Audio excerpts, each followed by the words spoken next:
Hello, Marc. Hello, Linda. Thank you. It is a pleasure to have you. After all this time, you've been a real source of inspiration to Endeavor. I want to get back at the end, tell you about our Give Back program, which really you were the inspiration for. Endeavor's also been a proud Salesforce user, and we use Chatter now. Right. We love Chatter. But for those of you who don't know Marc Benioff, I just want to go through a 1-minute story, and then we're going to open up questions to the audience immediately. Marc really draws a lot of your energy and always has interesting things to say. So Marc, what I love about Marc, there are many things, but his story really, to me, epitomizes the journey of Silicon Valley from 1980 to today.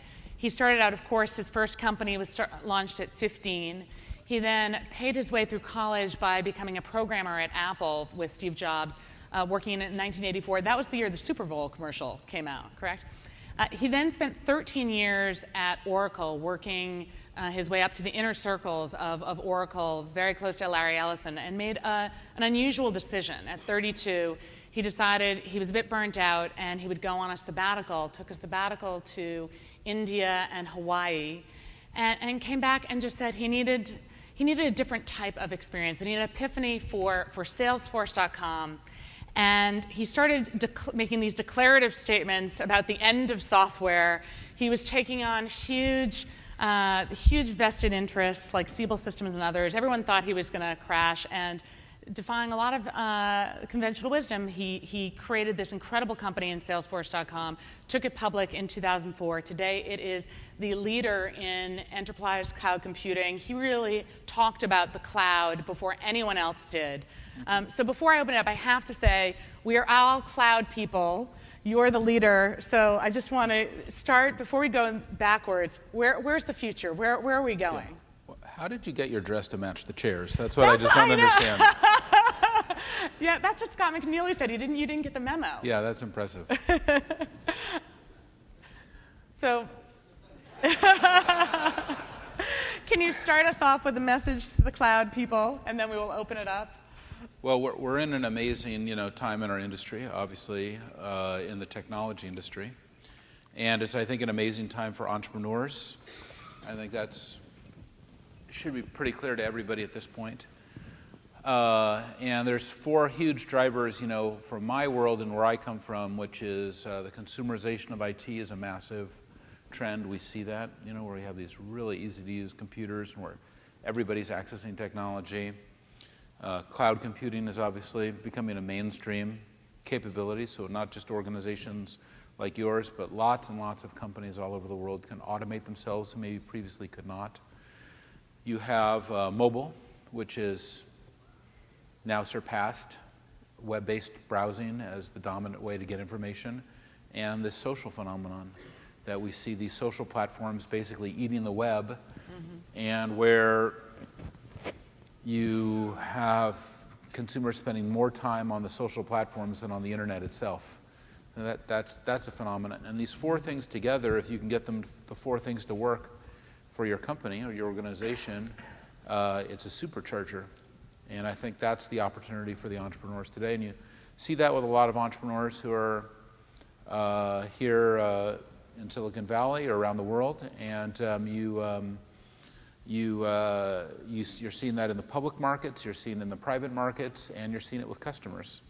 I've spent the last 4 or 5 months mostly on the road with customers. I've probably met with more than 300 enterprises and CIOs, and I do programs all over the world for groups of customers. And I've never seen larger groups turn out to talk about these subjects. That's number 1. And number 2 is I see this huge dramatic shift for organizations to become these social enterprises. And 3 is the opportunity really has never been bigger, because you still have the entrenched competitors who are selling kind of the same old stuff and then trying to figure out how they're going to go forward, but in many ways are still very conflicted. We see that with Microsoft, and you see that with a lot of the big traditional companies in the tech industry. So this is a spectacular time, and if you can get through that door as an entrepreneur, it can be amazing for you. Great. All right, let's open it right up to questions. Where's the microphone? Who is the... Okay, questions? Yep. Mark, my name is Ahmad again. I'm Irish guard, but I've been in this business for many, many years. Are you concerned about the decentralization of people's data on the web? And I'm not saying this from Big Brother perspective. What I'm saying is the web has gotten us to where we are today because it's owned by no one. Could you just for a second imagine if Facebook was bought by some other group that decided not to do what it's doing today? It's very disruptive and dangerous. On Salesforce, if you sell and people don't decide to continue, whatever reason, the web got us to where we are because no one owns the web. And now private companies, this cloud concept, is private companies holding in their hands hundreds of millions of people's data and information. 5, 6, 7 years down the road, is this killing the web, making us more vulnerable? Yeah. Well, you just had Matt Kohler up here. He'd probably be a good person to ask. I think that he's one of the founders of Facebook. I think that, personally, I think it's really healthy and great to see the constant shifts in paradigms, and that those shifts are owned by different leaders. You know, when we look at, we have to kind of look at the history of our industry by perspective to realize you need these leaders to move these paradigms forward. So we had Thomas Watson Jr. with the mainframes, and Ken Olsen with mini computers, and Bill Gates with PCs, and then we had, a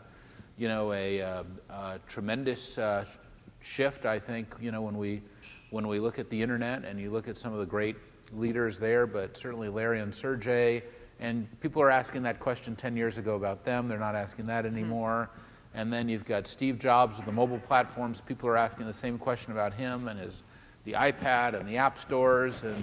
And now you've got the social revolution and Mark Zuckerberg and Facebook. And it's very possible that when that company goes public, he could be the richest man in the world. And is that interesting? I think it's very interesting. But I just think that this is a marathon, our industry, and that innovation is very much a baton getting tossed between entrepreneurs, between paradigms. And even though like when we're in a current paradigm, we always can cite, well, what about the control issues? What about the privacy issues? What about the security issues? On and on and on. But the reality is these paradigms are quite, I would say, temporal. They do not last very long. Our industry is an industry of impermanence. And things are constantly changing and evaporating through our hands. Just ask Bill Gates, ask Larry and Sergey, and here, and on and on and on. And I think that's the power of our industry. And so I don't really think about that. Instead, what I look when I am,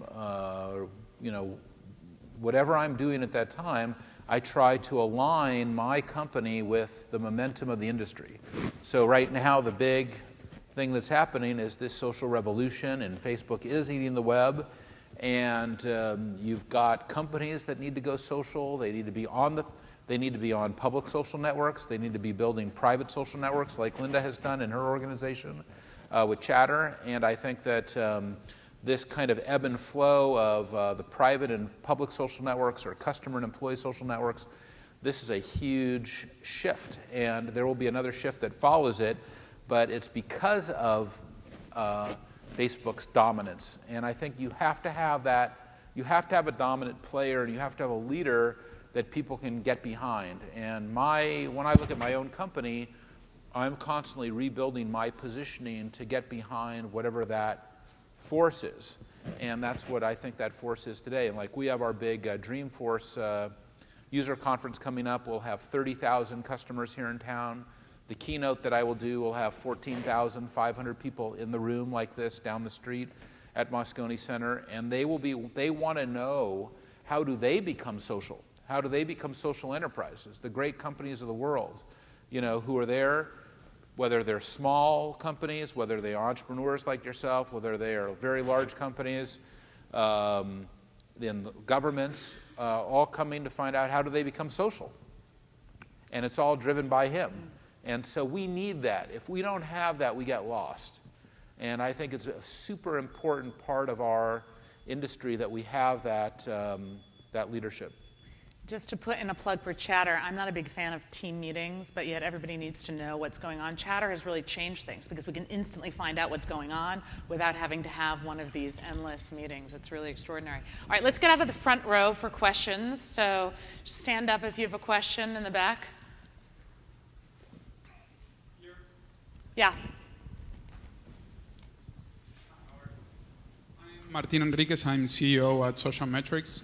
We develop our own technology for social media monitoring and social media analytics. So sort of we compete with Radian 6, and you recently bought Radian 6.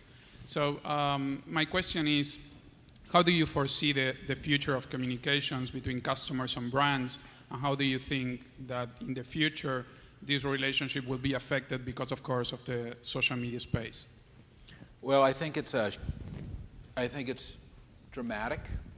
You know, it used to be brands were all about your print advertising and your TV, and your brand was a collection of memories is kind of how I looked at it, all the things that I remembered about the brand.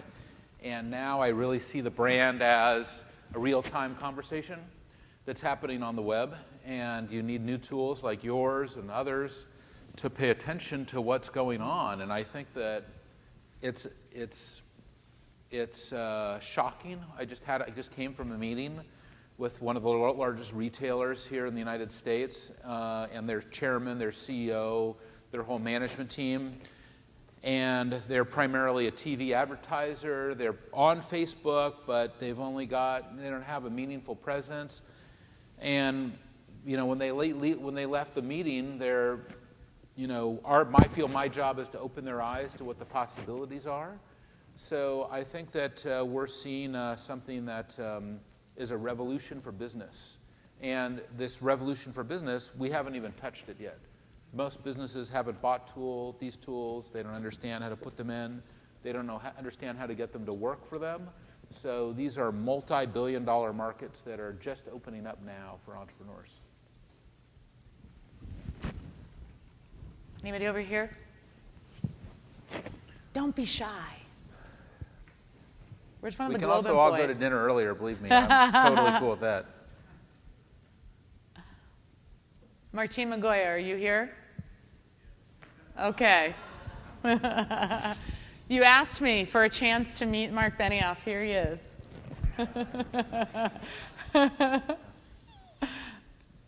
Hey, Mark. Nice to meet you.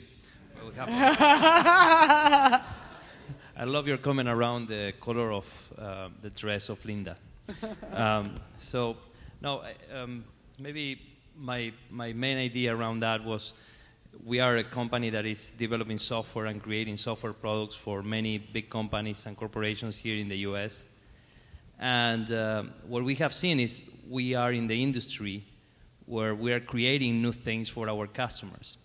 On the other hand, we have companies like you guys that are packaging that software and in some way competing against us on developing those products. How you see that evolution happening in the future? Mm-hmm. Well, we're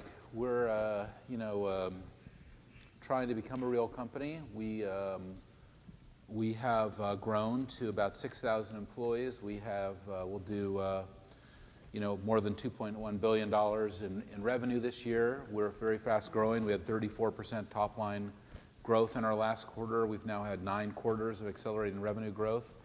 And what we're looking to do is to really be much more competitive, probably not as much against you, but we look at these dominant forces in the enterprise software industry like Oracle and SAP and Microsoft, who have had control over the industry and control of the enterprises, and we want to open those markets up for new players. And when we have our Dreamforce conference here on August 31st, we'll have 250 companies who are part of our ecosystem who are presenting their solutions to our customers. And that's just that's a big part of it, that we're dragging a lot of companies along with us into enterprise cloud computing. We don't want to do it alone. We want companies to build preferably natively on our platform, and if not natively on our platform, then integrated with our platform. We have now, our customers have built hundreds of thousands of applications natively on our platform, and we also have probably helped our partners sell more than between $500 million and $1 billion of their own software through our App Exchange, which is our kind of Apple App Store type product for enterprise. So we're very partner-oriented. We want to create that partnership between us and other entrepreneurs to help them to be successful. That's very important. But we're not doing it in the consumer space like Apple is doing it. We're doing it in the enterprise space. So given the rapidly changing environment, what's your perspective for entrepreneurial companies coming outside of the United States? I don't think it matters where your company is based, but what I do think that matters is that you need to really think about where are you selling your products.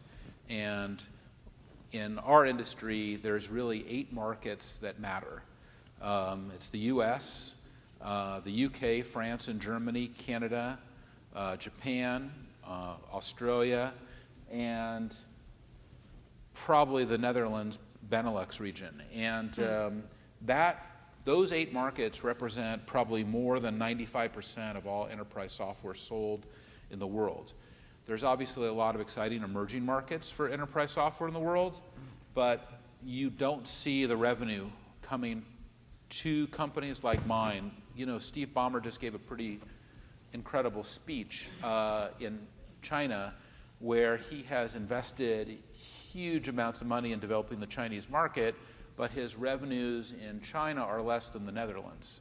And that's because the Chinese software market is, for enterprise software, not as large for him as it is in the Nordics, region. So that's something to be looked at. And I think if you're an entrepreneur and if you're coming from another region, you better be selling into the regions where the purchases are being made. And I think that for a lot of entrepreneurs, they don't get aligned around that fast enough. And I don't really know why that is. I mean, Japan still represents about 10% of the worldwide IT marketplace, and certainly in software, you see, Japanese software is 5 to 10% of most mainstream companies' revenue, and we don't see entrepreneurs focus on Japan. It's amazing when I'm over in Japan. I think it's just phenomenal.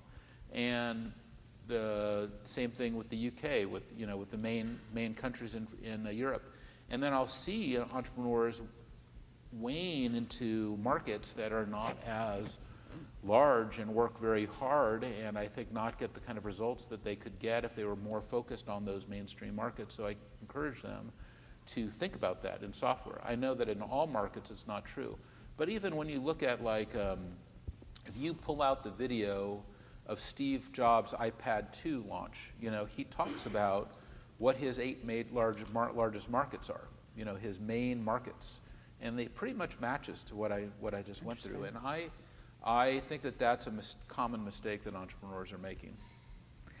And speaking of entrepreneurs, we talk a lot about being crazy. And I've always said I think crazy is a compliment. And I actually believe that at that early stage when people are calling you crazy, you've less to lose, right? And you have the hunger. Yeah. How do you, as people start coming to your ideas, as people started believing the end of software and cloud computing? Well, they still don't. Right? But more so, I mean, how do you keep yourself, how do you keep that kind of entrepreneurial hunger and passion and creativity alive? You have to remember, number one, we're a company that could never get venture capital. So all those venture capitalists, when I went to them, no one would ever give us VC, no one would ever give us capital. I had to raise money myself from individuals.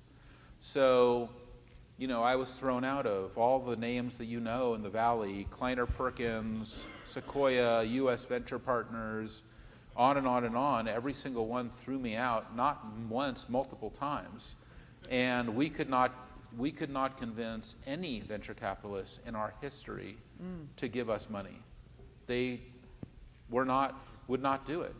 I eventually, before we went public, a couple of them bought some of my personal stocks so that I could get some liquidity and whatever, but none of them ever would give the company money when we were raising money during our mainstream operations and startup. And I think that that's a huge lesson, I think, for entrepreneurs, that you've got to keep going no matter what anybody is telling you. And I'm sure you know that, but it's definitely true for me and my story. And it's not that I don't have friends, by the way, in those venture capitalist firms. Those partners were my friends. I worked with them when I was at Oracle. And then when I started the company and went in to present the business plan and show them what we were going to do and how we were going to do it, they said, no, we won't give you money. And even as the company started to deliver its performance, they wouldn't give us the money. Interesting. So do you think that just blew my mind. That is very shocking. So do you think, in retrospect, was that a hindrance, or were you able to think longer term? That was a hindrance. Yeah, because what we ended up doing was we had to go to individuals, as I said, and we raised it in incremental pieces. We ended up raising $65 million privately, and that's a lot of money to raise, and it took time and took focus, and a couple of individuals made a big difference. Obviously, they had a fairly dramatic return, but it wasn't like how it is now, where you have so much capital available for mediocre ideas in many cases that it was quite difficult. So if you knew then what you know now, and what's one thing is you have entrepreneurs at an earlier kind of phase, what advice would you impart?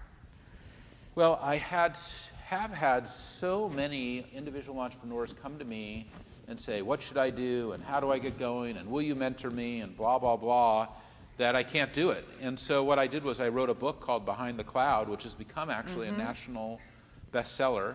We're selling it here at the... Whoa, great. We should give it away. And see, we should give it away. We will. Deal. It's a how-to guide for entrepreneurs from startup to execution in terms of by job function, in sales, in marketing, in fundraising, in accounting, in positioning, in product development. And I felt that book needed to be written. And I don't know why there aren't more books actually like that. I think that when I went to business school, the things that I learned in business school, most of them are not really that applicable today. And I think that's really interesting. I think that you have to get a lot of this stuff on the job. I think there's a lot of job experience. I think that is a lot of kind of what you're indicating.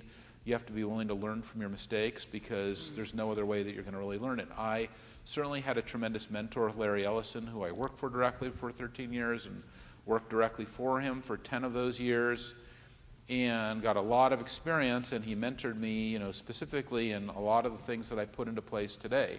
I think one of the reasons that Salesforce has one of the 5 largest software market caps in the world today is because of specifically what he taught me to do and what not to do. So what was one thing he said not to do? Well, I think that some of the things that you should not do are allow yourself to get disfocused. I think a lot of entrepreneurs, I've been doing this now 13 years, and I'm still as focused and as excited and as energized as the first day that I did it. And I think for a lot of entrepreneurs, and certainly a lot of my friends who are entrepreneurs, they get disfocused. I think that it's very classic and I think reasonable that an entrepreneur coming in is very creative and very project-oriented, and but also an entrepreneur can kind of have almost an ADD type of thing, an attention deficit disorder. No, we haven't seen any of that, no. Yeah, and that's classic, but the thing is you have to build the tools to help you refocus yourself and to channel that energy. And if you don't, then I think that you end up becoming a serial entrepreneur. And I think that that's fine, but I think it's much more exciting to build a sustainable company that can become a leader in the industry. I have a couple friends of mine who have had companies, and just as they get going and just as they are ready to break through, they become disenchanted, disfocused, they sell them, they bring somebody else in, oh, I'm done. And I'm like, what are you doing? You know? And I will take them out to lunch, and I will call them on the phone, and I will say, you've got to... Intervention. Well, I will try, but, I have seen over and over again that these entrepreneurs, they, I think, get distracted. And I think that is a problem for the entrepreneurial personality. So I think you've got to figure out how to be able to refocus yourself. So what's helped you keep focused? I mean, it has been a Right. while with Yeah. Salesforce. Well, one of the things that we do is I read about this in the book, we have an internal tool that I use and a communications cadence to help me to stay focused, because I am the kind of person who does need to help. I need help staying focused. And that tool is called a V2 Mom, and there's 5 questions that I'm constantly asking of myself. And I do that, basically every 6 months for the company. I ask the employees to do it once a year, to publish it, to make it transparent for all the other employees, and to take those 5 questions and to constantly rethink about where are you positionally, and it's what do you want, vision, write it down in 10 to 15 words. When I meet with entrepreneurs, I'll say to them, what do you want? That will be my opening question to them. And I want to see them write down or show me in 15 words what it is that they exactly want. What is their vision? What is their outcome? And then I will say to them, what is most important to you about that vision? So what are the values or the tenets about that? What are the 2 or 3 things? Is it growth? Is it quality? Is it excellence? What is it? And write those things down and prioritize them. And number 3 is, how are you going to get it? What are the actions that you're going to specifically take in priority? Write them down. And obstacles. What is preventing you from having that vision right now? What is preventing you from achieving that outcome right now? Write it down. And then, how will you know that you're successful? Write it down. What are the measurements of success? And then get ready to recreate that on a continual basis. And for me, that's a focusing exercise, and then I will present that back to my management team. I will present that back to the company on an annual basis. I will show them, what the answers are, where I'm going, what I want to do, and I will ask them to do that back, and that it's a collaborative exercise. And those, I don't think we get enough of that. I think that if you're an entrepreneur, you have to over-communicate.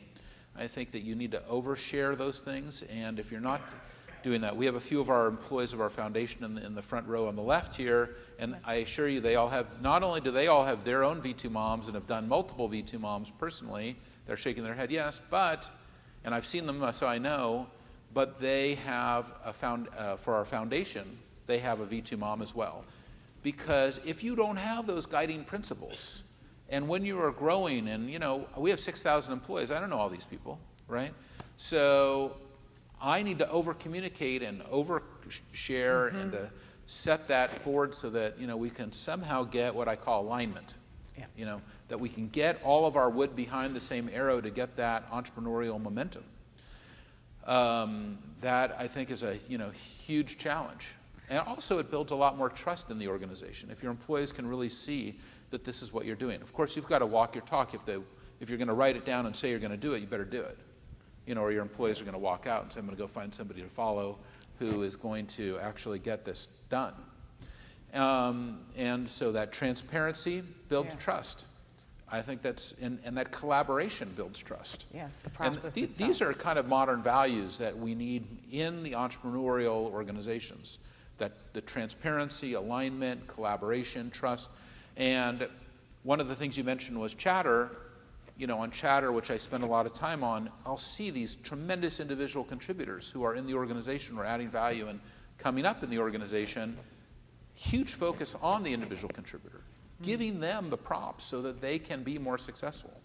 This is also really, really important. And at the end of the day, it's still a huge focus on the customer. If the customer success is not your number one value, you have to, reevaluate and relook again. I think about, I have these entrepreneurs who somehow end up in my world, and I work with them, and I work to kind of facilitate this V2 mom with them. And it's tough for them. And we'll go through the exercise, and then I'll send them away, and they'll come back, and with their, we'll start out with maybe them and two of their members of their management team, and they're all over the map, and then we bring them together, and they're going, and then I send them away, and then they come back and they present it to me, right? And then maybe 2 or 3 weeks later, they'll write something, oh, we're working on X, Y, and Z, and I'll say, well, how does this relate to your V2 mom? And they'll be like, well, it doesn't. I'm like, all right, maybe it should be brought in then, or maybe it shouldn't, because I think this issue of disfocus, this can be a big issue. So you got to swing them back in and back in line on purpose and vision. It's funny when you say V2 mom, it reminds me I have 6-year-old identical twin daughters, and they told me a couple of years ago as I was getting off to go on a plane, they said, just remember, you can be an entrepreneur for a short time, but you are a mom forever. Yeah. So it made me very aware that I had to depersonalize Endeavor for myself and make sure there were other ambassadors. And that's like, those are the values, right? They want to make sure that you are remembering them, that family values are important to you. And that's why you're bringing that up, because that is important to you. And I think that for everyone in the room, they have a different set of values and everybody here has a different outcome. Yes. But do you know what that outcome is? Are you in touch with it? Are you writing it down? Are you communicating it to your employees, to your board, to your investors? I present that V2 mom to the board of directors. I present that V2 mom, to the people in my world that matter, so that I'm getting aligned with everybody. I think it's really important. And I learned this at Oracle, and the reason I learned it at Oracle was because when we were growing quickly and I was in the kind of bowels of the organization, I'm like, what is the plan? What is happening? And you can have high growth and you can have all these things, but if you don't have alignment, it can be a real struggle, I think, for the employees. But then if you can get everybody on the same page, it can be a huge supercharger. I think that's also, Chatter's really, taken that forward for us also. Like, I have everybody post their V2 moms on their Chatter profile. Now, you mentioned values and you mentioned your foundation. I know your previous book was about this, but I'd love you to talk a little bit about the 1-1-1 model, which you pioneered and which a lot of companies are adopting. I then want to end with what Endeavor's been doing, which you were a big role model for, but just what 1-1-1 is and how that's affected your corporate culture, and has it affected hiring, what you've seen. When other people come to you and say, oh, did shareholders agree to this? I mean, walk us through. Yeah. Well, we took 1% of our equity, 1% of our profit, and 1% of our time and put it into a 501c3 public charity. It was very easy because we had no profit, we had no time, we had no equity, and but it created a foundation. There's 3 of the employees over here of 60. We have 60 full-time employees in our foundation, which is kind of amazing. That is amazing. And they serve about 10,000 nonprofits and NGOs all over the world and offer our services for free. And then for nonprofits and NGOs that really want to go to the maximum with us and whatever, we don't want to take their money at Salesforce, but we will create a highly discounted program through the foundation, and we created a 501c4 to be able to take, revenue from these nonprofits and NGOs and then deliver it back out as grants. So this is really a model that you can find out about it at sharethemodel.org or on our foundation, salesforcefoundation.org website. And I encourage, entrepreneurs, and many have, the Google guys, on and on, to do the 1-1-1 because it gives you a capability of adding service back into your organization very easily. And as your company gets bigger, it scales. So like the company this year will do hundreds of thousands of hours of community service. The first day of new hire training for the thousands of people that we'll hire this year will include selfless service here in San Francisco. They'll go out and do something for the homeless, or they'll go something in a food shelter or whatever. And that's become a huge part of our culture. And that's exciting for me to see that's still moving along. Well, it was very personal to have you here, Mark, because 4 years ago at one of these summits, we were actually in Miami, and I sat down on a stool and I said that I spend most of my time hoping to take people with big dreams and these high-impact entrepreneurs and to inch them, use whatever powers I had to inch them a little bit closer to their dreams. And so I wanted to share my dream with them. And so I said, beyond sort of being the leader of the high-impact entrepreneurship movement globally, my dream for Endeavor was to create a scalable, sustainable organization of, by, and for entrepreneurs. And I used you in the one-on-one model as an example of give back. And the Brazilians decided to one-up it and create 2% equity. So they started that. And I remember a group of Mexicans and a group of Chileans. The Chileans went into the pool, and the Mexicans went with Emilio Escarga, the chairman of the board, to decide on the give back model. And today, every country has a give back model of cash, of equity, of time. We have two entrepreneurs who are now chairman of the board in Argentina and in Egypt that are Endeavor entrepreneurs. And just today, as I was landing on a plane, from the plane, I got a note from one of our Endeavor entrepreneurs from Chile saying that he's just closed a deal to be one of the biggest deals in Chile in the internet space ever, and that he is so excited to be making his 2% equity give back donation. I thought, how apropos, because you really were such an inspiration. Well, it's an exciting model, you know. I'm excited to hear that, and I think that I definitely commend you for doing that. I think everybody should applaud you for putting it into the organization. So congratulations. No, it's all you. So, and the thing about it is, it's so easy to do, you know, because when you're an entrepreneur and you're starting out, you don't have public shareholders. This is the time that you can say, I'm going to take 1% of my equity or 1% of my profits or 1% of my time and just say, this is part of what we're going to do in the future. So parting thoughts that you have if you're talking to the 170 entrepreneurs, mostly from Latin America, the Middle East, Africa, that you'd like to share? Parting thoughts. I think kind of like how I started out, I think this is the most exciting time in our industry in a long time. And I think being an entrepreneur right now and the ability to get things done and have an impact no matter where you are in the world, has never been better. And so it's time to be very motivated, very excited, and to be very enlightened that you can do it, you can be successful, and you can have a huge outcome. You just have to make that decision and stay focused on it. Great. Well, thank you for being with us. It's dinner time.